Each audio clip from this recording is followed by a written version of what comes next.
ഹരേ കൃഷ്ണ. മഹാഭാരത കഥയാണല്ലോ പറഞ്ഞുകൊണ്ടിരിക്കുന്നത്. അങ്ങനെ ധാർതരാഷ്ട്രരും പാണ്ഡുപുത്രന്മാരും കൃതാസ്ഥരായി.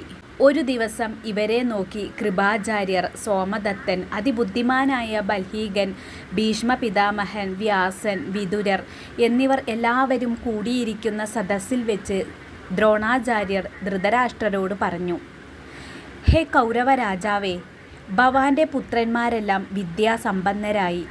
അവർ ഭവാന്റെ കൽപ്പന പ്രകാരം സകല വിദ്യകളും രംഗത്തിൽ വെച്ച് കാണിച്ചു തരും. ഇത് കേട്ട് സസന്തോഷം ധൃതരാഷ്ട്രർ പറഞ്ഞു: ഹേ ഭരദ്വാജപുത്രനായ ദ്രോണാചാര്യ, ഭവാൻ എത്രയും മഹത്തായ ഒരു കാര്യമാണ് നിർവഹിച്ചത്. ഇനി അങ്ങ് പഠിപ്പിച്ച അവരുടെ വിദ്യ അരങ്ങേറുവാൻ പറ്റിയ സമയം, സ്ഥലം, വിധം എന്നിവയൊക്കെ എങ്ങനെ വേണമെന്നുള്ളത് ഭവാൻ കൽപ്പിച്ച് നിശ്ചയിച്ച് എന്നെ അറിയിച്ചാൽ മതി. അതിനു വേണ്ടതൊക്കെ ഞാൻ ചെയ്തു തരാം. എനിക്ക് സമ്മതമാണ്. എനിക്ക് കണ്ണു കാണാൻ കഴിയുന്നില്ല എന്നേ ഉള്ളൂ. എന്നാലും കണ്ണു കാണുന്നവർക്ക് കാണാമല്ലോ പുത്രന്മാരുടെ പാടവം. ഇതുപോലൊരു സന്തോഷം ഇനി വേറെന്താണുള്ളത്? വിദുരർ രാജാവിനോട് കൽപ്പന പോലെ എല്ലാം ചെയ്യാമെന്ന് പറഞ്ഞു. അതിനു പറ്റിയ സ്ഥലം ദ്രോണാചാര്യർ രംഗഭൂമി അളന്ന് റെഡിയാക്കി. ഗാന്ധാരിയും ഭാഗ്യവതിയായ കുന്തിയും മറ്റു രാജസ്ത്രീകളും ദാസിമാരോടുകൂടി ചമഞ്ഞൊരുങ്ങി അവിടെ എത്തി. ബ്രാഹ്മണ ക്ഷത്രിയാദികളായ 4 ജാതിക്കാരും ക്ഷണപ്രകാരം ഈ പുത്രന്മാരുടെ ആയോധന കലകൾ കാണാൻ അവിടെ എത്തിച്ചേർന്നു. വാദ്യഘോഷത്തോടും പലതരം അലങ്കാരങ്ങളോടും കൂടിയ പുരുഷാരം ചേർന്ന ആ രംഗം ശോഭിച്ച് അത് കടൽ പോലെ ശോഭിച്ചു. ഒത്ത നടുക്കായി ദ്രോണാചാര്യർക്കുള്ള സ്ഥാനം തന്നെ നിശ്ചയിച്ചു. അവിടേക്ക് ശസ്ത്രാസ്ത്രങ്ങളുമായി ജ്യേഷ്ഠക്രമത്തിൽ ആദ്യം ദുര്യോധനൻ തുടങ്ങിയ കുമാരന്മാർ കയറിച്ചെന്നു. ആ മഹാരഥന്മാർ തങ്ങളുടെ അസ്ത്രപ്രയോഗം കാണിച്ചു തുടങ്ങി. തങ്ങളുടെ പേരുകൾ രേഖപ്പെടുത്തിയ അമ്പുകൾ കൊണ്ട് അവർ ലക്ഷ്യങ്ങളെ എയ്തു. രാജകുമാര സംഘത്തെ ഗന്ധർവ നഗരമെന്ന പോലെ കണ്ട് കാണികൾ ആനന്ദിച്ചു. ആർപ്പുവിളികൾ മുഴങ്ങി വിസ്മയത്താൽ കണ്ണുവിടർത്തി. പിന്നീട് ദുര്യോധനനും ഭീമനും തമ്മിൽ ഗദയുമായി യുദ്ധം ചെയ്യാൻ തുടങ്ങി. അപ്പോൾ പക്ഷാപാതപ്രിയം മൂലം കാണികൾ 2 പക്ഷമായി പിരിഞ്ഞു. ഹേ വീര ദുര്യോധനന എന്നും പറഞ്ഞ് ചിലർ, ഹേ വീര ഭീഷ്മ ഭേഷ് ഭേഷ് എന്ന് പറഞ്ഞ് മറ്റു ചിലരും കൂടെ കൂടി. ദുര്യോധനനും ഭീഷ്മനും പണ്ടേ മുതലുള്ള പക തീർക്കുകയാണെന്ന് മനസ്സിലാക്കിയ ദ്രോണാചാര്യർ പറഞ്ഞു: ഹേ അശ്വത്ഥാമാവേ പുത്ര, 2 പേരെയും പോയി തടുക്കുക. ഭീമനും ദുര്യോധനനും കാരണമായി ഇവിടെ ഒരു രംഗപ്രകോപനം ഉണ്ടാകരുത്. അശ്വത്ഥാമാവ് ഓടിച്ചെന്ന് ഉടനെ 2 പേരെയും തടഞ്ഞു നിർത്തി. രംഗം ശാന്തമായി. ഇങ്ങനെ ഓരോരുത്തരും തങ്ങളുടെ പാടവം കാണിക്കവേ ഇനി അർജുനൻ എത്തി.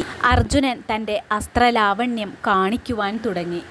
ആഗ്നേയാസ്ത്രത്താൽ അഗ്നിയുണ്ടാക്കി, വരുണാസ്ത്രത്താൽ മഴയുണ്ടാക്കി, വായവ്യസ്ത്രത്താൽ കാറ്റുണ്ടാക്കി, പർജന്യസ്ത്രത്താൽ മേഘങ്ങളുണ്ടാക്കി, ഭൗമത്താൽ ഭൂമിക്കുള്ളിലായിപ്പോയി, പർവ്വതത്താൽ അദ്രികൾ കാട്ടി, അന്തർധാനസ്ത്രത്താൽ താനെ മറിഞ്ഞ് യുദ്ധം ചെയ്യാൻ തുടങ്ങി.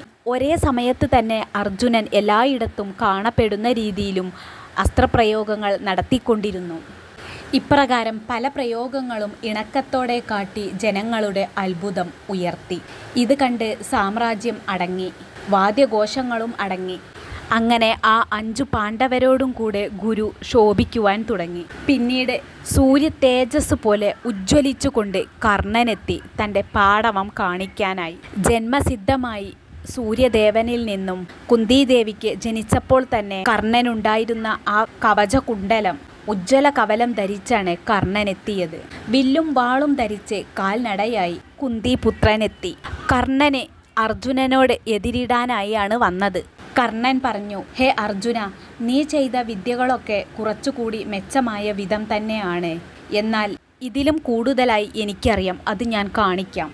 ഇത് കേട്ടതും അർജുനനും വിട്ടുകൊടുക്കാൻ തയ്യാറായിരുന്നില്ല. കർണനോട് യുദ്ധം ചെയ്യാൻ തന്നെ അർജുനനും തീരുമാനിച്ചു. ദ്രോണാചാര്യൻ്റെ സമ്മതത്തോടു കൂടെ രണപ്രിയനായ കർണൻ താൻ പഠിച്ചെടുത്ത വിദ്യകളെല്ലാം അർജുനനു നേരെ അഭ്യസിക്കുവാൻ തുടങ്ങി. ദ്രോണാചാര്യരുടെ അനുമതിയോടുകൂടെ അർജുനൻ ചെയ്ത പാടവങ്ങളെല്ലാം കർണനും ചെയ്തു തുടങ്ങി. ഇത് കണ്ടപ്പോൾ തന്നെ ദുര്യോധനനും 100 സഹോദരന്മാരും ഓടിച്ചെന്ന് കണ്ണനെ സ്നേഹത്തോടെ ആലിംഗനം ചെയ്തു തലോടിക്കൊണ്ട് നന്ദിപൂർവ്വം പറഞ്ഞു, ഹേ മഹാഭാഗ കർണ, അങ്ങേക്ക് സ്വാഗതം. ഈ കുരുരാജ്യം ഇനി നിന്റെ ഇഷ്ടം പോലെ പ്രവർത്തിക്കും. ഇത് നിനക്കധീനമാണ്.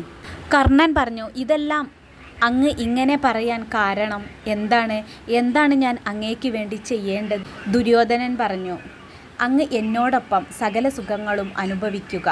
പകരം എനിക്കൊന്നു മാത്രം മതി. അങ്ങ് എന്നും എൻ്റെ പ്രിയം അനുസരിച്ച് പ്രവർത്തിക്കുന്ന എൻ്റെ സുഹൃത്തായി തീരുക.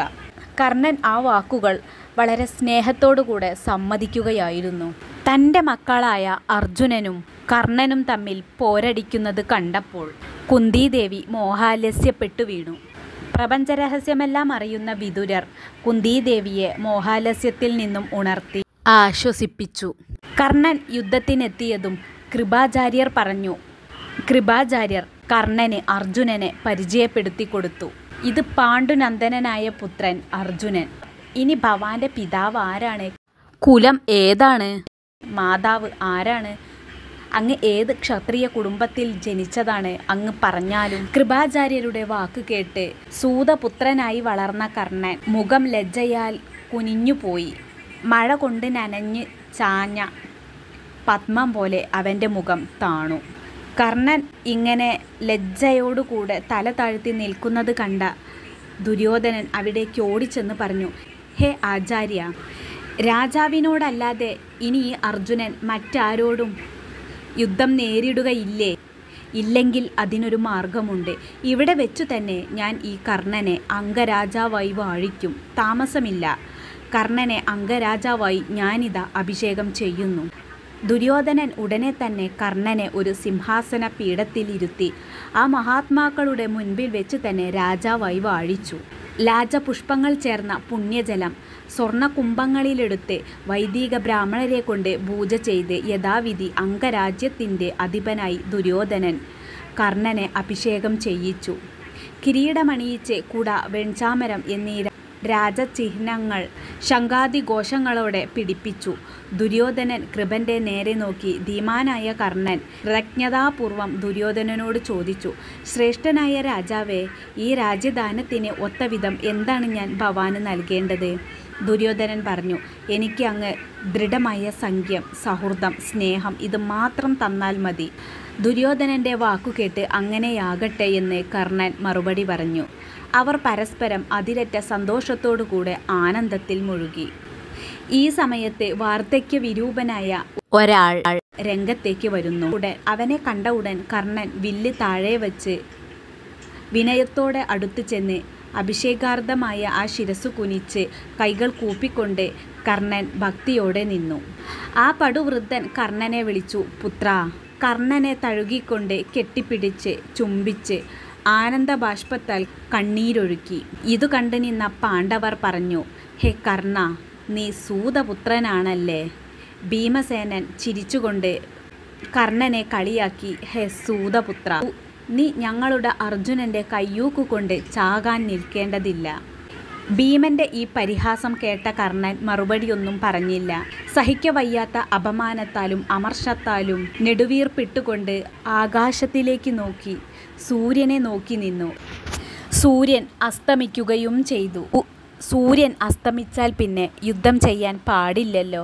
അതുകൊണ്ട് ദുര്യോധനൻ കർണൻ്റെ കൈകൾ ചേർത്തു പിടിച്ച് ആ രംഗം വെട്ടിയിറങ്ങി. കൃപാചാര്യൻ തുടങ്ങിയ ആചാര്യന്മാരും പ്രമുഖന്മാരെല്ലാവരും തങ്ങളുടെ വീടുകളിലേക്ക് പോയി. കർണൻ ദുര്യോധനനെ സാന്ത്വന വാക്കുകൾ കൊണ്ട് പ്രീതിപ്പെടുത്തി. യുധിഷ്ഠിരൻ മനസ്സിൽ ചിന്തിച്ചു, കർണന് തുല്യനായി വില്ലെടുക്കുവാൻ ആരും തന്നെ ഭൂമിയിലില്ല എന്ന്. തൻ്റെ പുത്രൻ അംഗരാജാവായി വാഴുന്നത് കണ്ട് കുന്തിദേവി ഏറ്റവുമധികം സന്തോഷിച്ചു. ഹരേ കൃഷ്ണ.